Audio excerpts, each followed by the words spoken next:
Hello. So today I'm going to be videoing, showing you all how to make tortillas.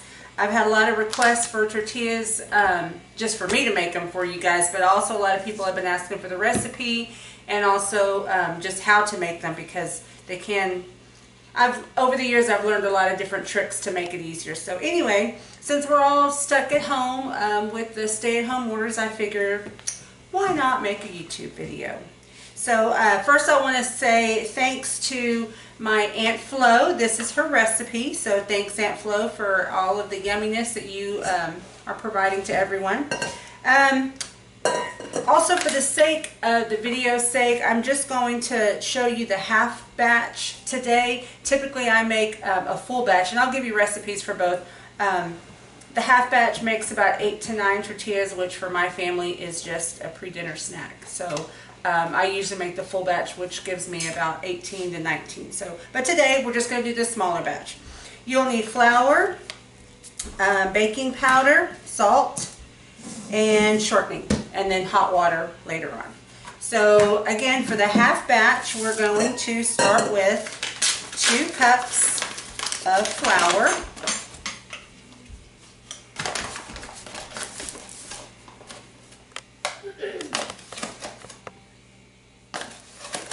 Oh, one more thing. While you start making this, a couple more things. Go ahead and turn on your comal, I guess, your griddle. My grandma and my mom call it the comal.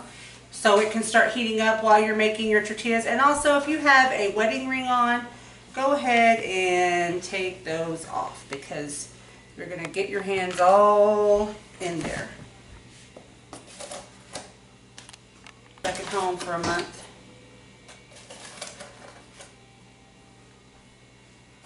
Okay, 2 cups of that. Then you're going to need half a teaspoon of your baking powder,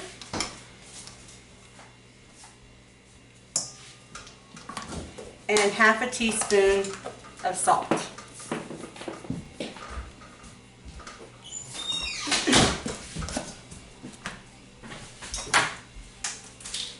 Then 3 tablespoons of your shortening.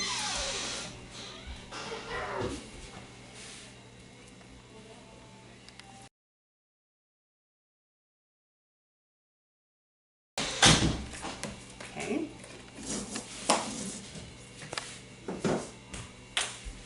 Then get it all mixed up real good.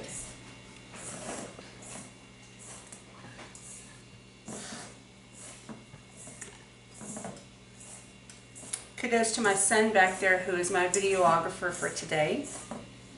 Thank you, DJ. You can barely see your hand. You can barely see your head. That's okay.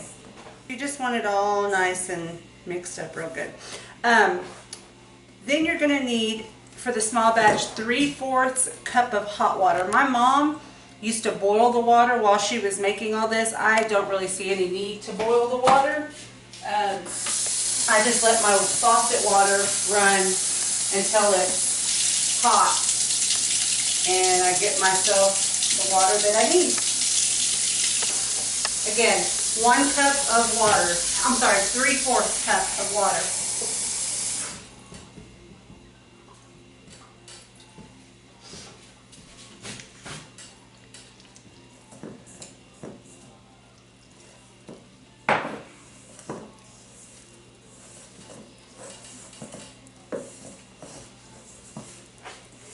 If you really want to be technical, it's not quite 3/4. What I have learned in the past is it's just a tad bit short of 3/4 of water. So I'll put, if I measure exactly 3/4, I didn't this time, I put like a cup, because this doesn't have 3/4 on here, but I'll put just a tad bit shy of 3/4 water, and that usually gets me to my dough to perfection, just like this one. This is a perfect dough. You might be thinking that since she's not doing the other things, that it's going to turn out bad, but it's pretty good. Okay, so the perfect dough is not too sticky. You don't want it sticking to your hands when you're done with it, and you definitely don't want it dry. You want it just the perfect texture. It's kind of hard to explain.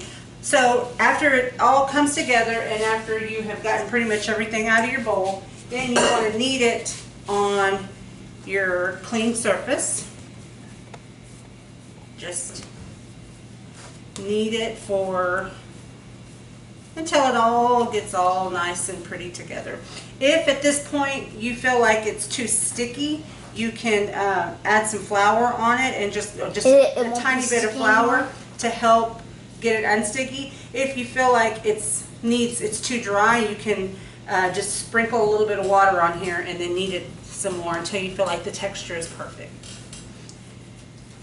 So when you get your dough, and this is such a cute little dough, I never make them this little, it's so cute. After you get your dough, you'll need to put it back in your bowl. Cover it up with something. I cover it either with a napkin or a towel. A towel. And then we let it sleep. As my grandma says, it needs to dormir for about 5 minutes. So we'll be back.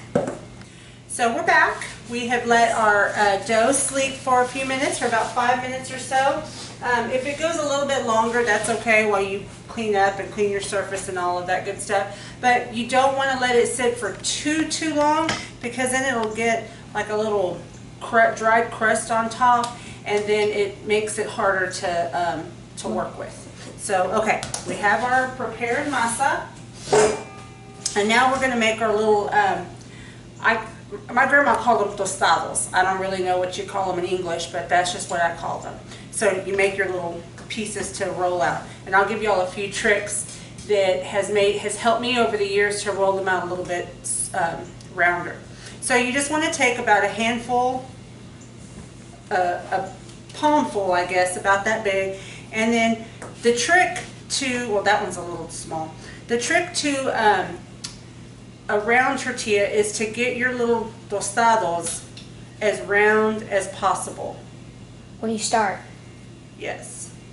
Sometimes if I'm in a hurry, I get sloppy with my tostados, and then it shows. I'm just in a hurry, and it shows when I start rolling them out, they're not as round. So you want them, can you see this? Yeah. You want them nice and pretty and round, and they're kind of flat, as you can see. I've seen some people... At the bottom it's supposed to be flat, but on the top it's fine. When I've seen some people who just have like little balls, and I guess that would work too, but I've never done it like that. This is how I grew up doing them, so you just kind of knead them around. They look like little saucers, I guess. And you need a little thing of flour. Yeah, we'll get to that in a second. Again, just knead it around until it's round. And again, if the rounder they'll get when you roll them out, if the rounder they are now. They're sloppy, you'll see it later when you start rolling. I'll give y'all some tricks on rolling them out as well, the things that I teach my children. And they do pretty good. They actually roll out better than I do. And I've been doing this for a lot of years. Fun fact, while you're sitting here watching this, when my husband built this island and he said he was going to put tile as the countertop, I told him that wasn't going to work because these smaller tiles, I wasn't going to be able to make tortillas on them because they were going to get into the grooves and just wasn't going to work. And I said, if you put in tile, I'm not going to be able to make you tortillas anymore. He said, oh, heck no. So he built in a special big, I don't know what size this is, but it's bigger than these, tortilla tile. So that's what we call it here at the Kocher house, the tortilla tile. Pretty ingenious if you ask me. Okay, so then you need a rolling pin. I just have an old piece of pipe. Maybe you want to show them the real one? I don't even know. It's over there somewhere. I mean, any rolling pin will work. I just use a piece of pipe that my grandma. So make sure you have like a little thing like that. Like if you had a baby and you used to put baby food in that, clean it out and put some flour in it, and you could use that. Yeah.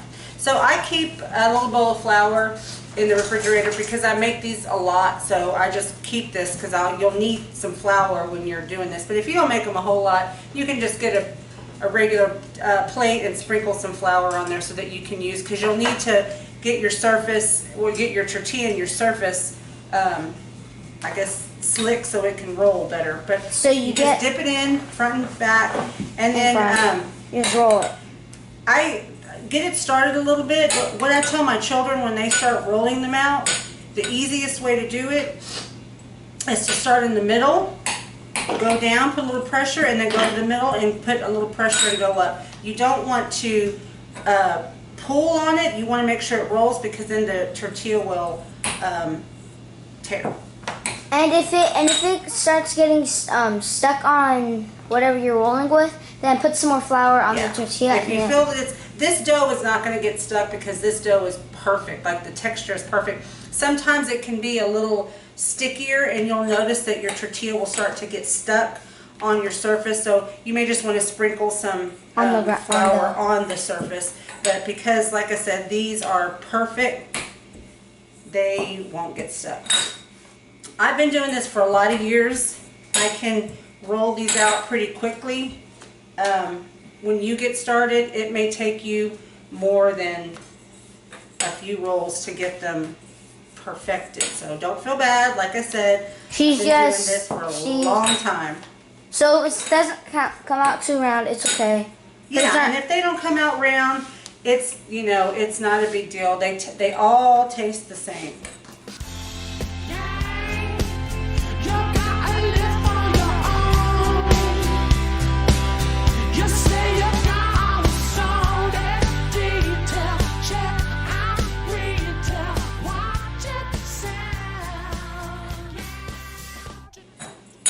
I'm kind of rolling them all out before I put them on the comal over here, but usually you can, after you have one rolled out, you can put it on. Yeah, usually I start to cook them while I'm rolling them out, but it takes a lot of back and forth. So when you're first starting out, I would suggest just kind of roll. If you're using someone to help with you, yeah, go ahead and do that. But this is, like if somebody's coming to cook them, you could do that. 1, 2, 3, 4, 5, 6, 7, 8. So this small dough made 8 tortillas. All right, so we're ready to cook. So just put it on for a few until some bubbles start popping up at it. See, my son knows. We've done this until it's like some things start popping up. And this is the best part, when it starts to get bubbly and you might not pretty. be able to see it, but once it starts popping up, then make sure you have like a spatula ready. I suggest you use this because you flip it, and then if it has some brown spots on it, that means you did it right. I probably could have cooked a little bit more on that other side, but yeah, I'll flip it over. Because it usually has some pops. Let me zoom out because that's zooming out too much. Let's see. I think it's ready. Oh, we're gonna put it a little bit more on the other side because I don't know. A little bit. You might have not heated it up that much. Oh, it's heated up. Oh yeah, there's some bubbles. Look at that. Can you see that? There's a big bubble. Nice and pretty tortilla. Ooh, hot. Put it in there. Nice, pretty hot tortilla. Then you keep doing the same thing. We'll fast forward this. All right, so we're gonna do our last one. All right, so we're on our last tortilla. It might take a little while to heat them up, cause it's. My son has already requested a tortilla with cheese, which is one of their favorite snacks. So get a little bowl with some cheese in it, with some shredded cheese, right there. We see the bubbling nice and pretty. Once it starts bubbling, yeah, you can kind of see it right here. See Love that look and the smell. It smells really good. Y'all might not like it if y'all make it because y'all probably aren't used to it, but it's actually. Well, that's finishing up. I'll show you all of our finished product. All 7 tortillas now, because this is number 8. It's number 8. This is going to be DJ's tortilla.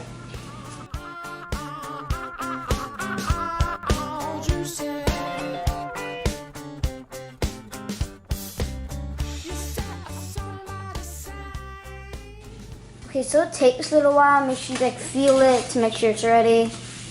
All right, so DJ, here's your tortilla. You want to come Yep. have a taste test with your nice Oh, and that yummy hurts tortilla? so bad. Let's roll off the chair.